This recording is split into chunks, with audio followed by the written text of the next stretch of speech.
from one sea all the way to the other. The warrior king was the strongest man in the land. As far as anyone knew, he was the strongest in any land, which meant he was the strongest in the world. Any territory he wanted, he claimed. Any treasure he coveted, he seized. Any woman he desired, he took. The land, the wealth, the power, the sex, the strength, all were without boundaries, without borders, without end. And he enjoyed it. All of it. He reveled in it, Soaked it in. breathed it all in. But he wanted more. Always more. And when he had taken all there was to take, had reached out his hand and conquered everything and everyone, far and wide, farther than anyone but he himself had dreamed possible, just then, he started to hear things. Whispers and rumors and legends. Whispers of power even greater than his. Rumors of sources as yet untapped. Legends of a magical spring that emerged from underground at the center of the world, then flowed uphill to a pool atop the highest of all mountains. Any man, it was said, who drank from the pool of the spring that spanned the world would himself obtain the very strength of the world. The power of the sea, the might of the forests, the hardness of stone, all would be his. Forever. He queried all who spoke of the pool, and in so doing, traced the tale to a mysterious oracle whose whereabouts were unknown. He told himself that, as a mystic, she may have been mad. For that matter, she may have been less mystic than myth, for none of the witnesses could say where to find her. They spoke of glimpses, glimmers, appearances that could be neither predicted nor confirmed. One man reported glancing away from the oracle for but an instant, then looking back to find her gone. A young girl claimed that the woman cast no shadow in the setting sun. Each story the warrior king heard seemed less credible than the last. Still, something told him that the mystic was real and that she spoke the truth. For all his strength and cunning, he had little wisdom. From what he'd heard, though, the mystic sounded very wise indeed. For the witnesses told him of how she spoke, the way in which she carried her tall and slender self. A calmness, an alertness, a quietness. All of which made him wonder if she indeed could see beyond what others saw, understand what others could not. And that idea frightened him. For if she told the truth, If this pool existed, then it could be found by another, who then could supplant the warrior king as the strongest in the land. his own territory then would be seized. His treasure would be plundered. His women would be his no more. Over time, his fear grew, became an obsession. He had to find that pool, drink from it, draw strength from it, and then with that newfound strength, destroy He it. journeyed to the base of the mountain and then began to climb, determined to reach the highest of the high, the loftiest place in all the world. Even for someone of his inestimable strength, ascending to that ultimate summit would be a monumental challenge. No one had ever accomplished such a feat. But he was driven, and so he pressed on. Finally, battered and spent, after 12 blistering days and 12 freezing nights, he reached the summit. And there at the top of the jagged peak, he indeed found a pool. How had the oracle known? Could her sight truly have extended that far? Or might she have been here once herself, but lacked the courage to drink? If so, he told himself, then she was not wise at all, but the queen of fools. He knelt beside the pool and gazed down at the surface as the sun caressed it. The water looked calm and inviting. He dipped his hand inside. The water felt clean and light. He placed his lips to the surface. The water tasted alive. He drank. And as he drank, hungrily, then greedily, then desperately, the life and the strength of the water coursed into him, through him. He felt the life and the strength sliding down his throat, filling his belly, shooting out into his limbs. And so he kept drinking. Finally, when his body could take in no more, he began to push himself back up and felt the ground crack under his hands. His fingers closed around a nearby boulder, which crumbled to dust at his touch. As he stood up, he heard his heart pumping the blood through his veins, felt his muscles engorge, his extremities extend, his maleness grow stiff and strong. His steely blue eyes widened. He could see every movement of air and insect. His ears opened. He could hear every sound in all creation. His nostrils distended. Smells richer and more varied than he'd ever imagined streamed into his nose. He leapt into the air, crimson tresses flying. With a speed and precision that surprised and delighted him, he caught a falcon in his fist, popped it into his mouth, and had it half eaten before his feet hit the ground. Its blood and flesh and feathers tasted like victory. He stood tall, unrivaled, and triumphant. His body was fire and power. Just beneath his alabaster skin, the force of the pool flowed through every part of him. He was undefeatable, unstoppable. Nothing was or ever could be beyond his reach. No one would ever be stronger. And then he felt his breath coming faster, then faster still, as if his lungs could not draw in enough air to sustain his great strength. he felt the blood surging through his vessels with such force that it began to hurt. The sights he saw enveloped him, the light entering his eyes stabbed his brain. His eardrums nearly exploded under the merciless din. His muscles expanded so fully and so far that he could no longer move his limbs. He just stood there, hard as rock, all of him, and just as immobile. Then through the panic, through the unbearable tension in his body, the sounds that drilled their way into his ears, the overwhelming smells engulfing him, choking him, he detected something, heard footsteps, felt the air shift in the wake of motion, smelled someone else's breath close by. So bombarded were his eyes by myriad visions, he had to squint and blot out everything else to see the face right in front of him. The face of someone standing just a little lower than he.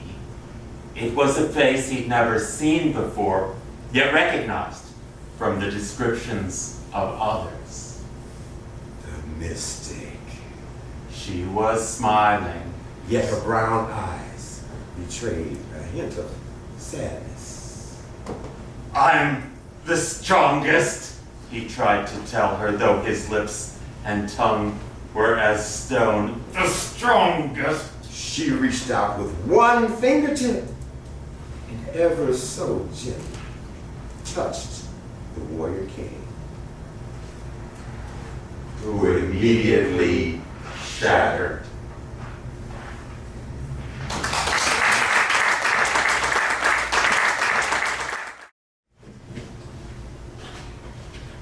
You know, I've worked with Ed Asner, the Gossip, Christina Ricci, and Darryl Allen Reed. Well, With them in that company. Okay. Winging It by Sam Shepard. In this scene I'm playing now, I'm supposed to burst into this shack on a rundown tobacco plantation and discover that my childhood friend, whom I haven't seen for 20 years, has hanged himself from the rafters. The friend is played by a dummy, complete with broken neck, bulging eyeballs, phony blood trickling out of its mouth, and all its skin turned puffy and milky white. Anyone could tell it's a dummy. It wouldn't fool a house dog. But I'm supposed to somehow muster up the belief that this is indeed my long-lost buddy. He bears no resemblance to anyone I've ever met, dead or alive. I've seen corpses, but they never looked like this. The only dead things I've seen hanging were deer and pheasants. I've been in the presence of death several times, But the memory of those dying ones does not provoke anything like the correct response to this situation. Grief is different from horror. I know what my character should be feeling. But I also know if I try to imitate this idea in my head, it will come out being exactly that, an imitation. So I cast my fate to the wind and try to just wing it on the first take. No rehearsal, just wing it and see what happens. I burst into the shack and discover the swinging, phony corpse, but just as I look up at it, the entire door of the shack breaks off its hinges and slams me square in the head. It's a rude awakening.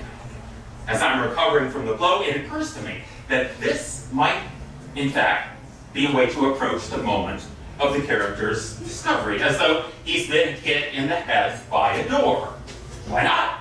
I haven't come up with anything else. On the second take, after the door's been remounted, I try it this way. I wing it. The director says... Yes. But it appears to be more physical than psychological. Why is that? I have no idea. It was just an impulse. Well, psychological is perhaps the wrong word, but you know what I mean. Something to do with his torment.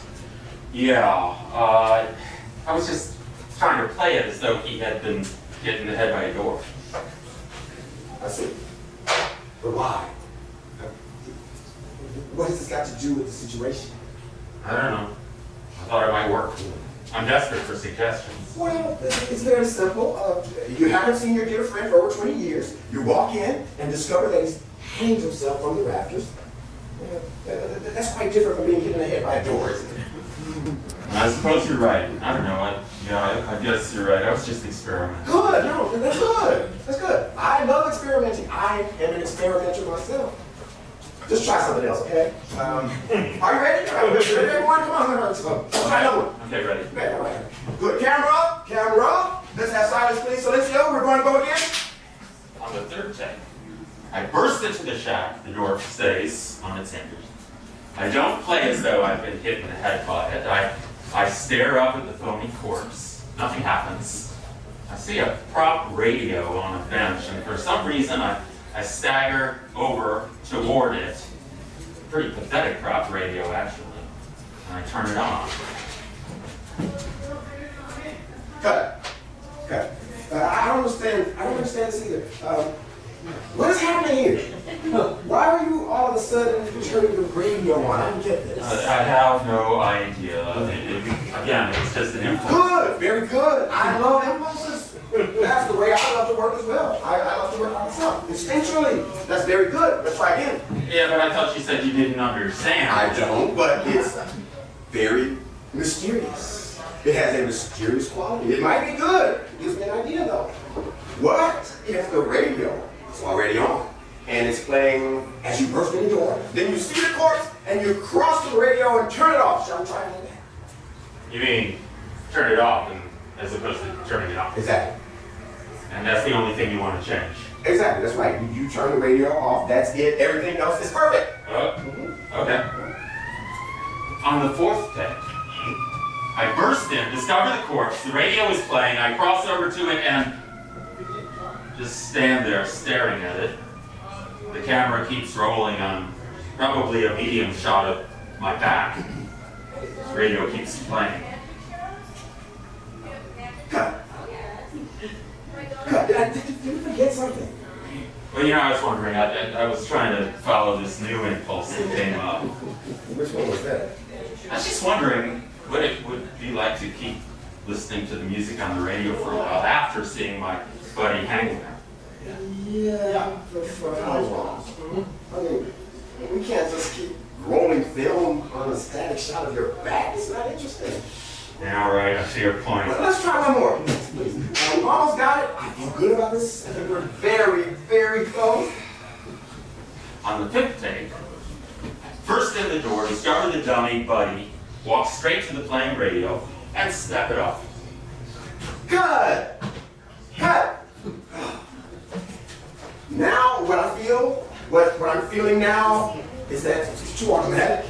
I mean, he just walks over there and turns the radio off as though nothing's happened. There's no reason. It's lost all of its mystery. Yeah, I felt that too. I felt that from the start. Yeah, lack of mystery. Well, let's try one more. We're very close now. I can feel it. On the 6th, burst in the door, discover the corpse, pause for a second, cross to the radio, pause again. Then I smash the radio to the floor with my fist. I just cold cocked the son of a bitch. Cut! Cut! That's perfect! Absolutely perfect! That's the one! Print that one! It's perfect. The story's epigraph is from Marlon Brando. Just because they say action doesn't mean you have to do anything.